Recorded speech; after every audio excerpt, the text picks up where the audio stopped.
Пред 2 месеци во домот на семејството Нацеви од гнездото паднал штрк. Бил повреден, не можел да лети и од тогаш останува кај нив. Како што вели Анка Нацева, секојдневно се грижат за штркот, му обезбедуваат храна, а има и свое место за спиење.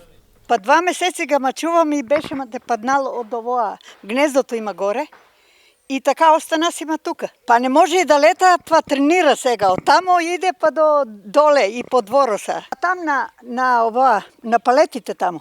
Заврнеше дожд, па знаеш, дој на терасата, улегне унутра, па се тресе. Не можам да го чувам унутра. А се купувам риба, джигери, тоа пилетина и кобасици и се.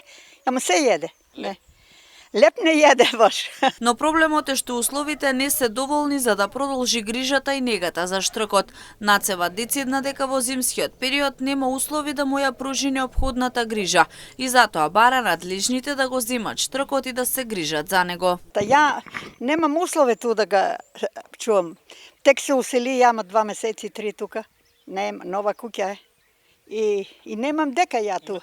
Бараме, ма некој ја дојде да го земе и да се бринеме за него. Ма штета е се да го пуштаме кучињата, ма ќе го изедат. Да, од ладно ќе умре. Не може да преживе. Жалосно е се да умре, не. Животинка, да.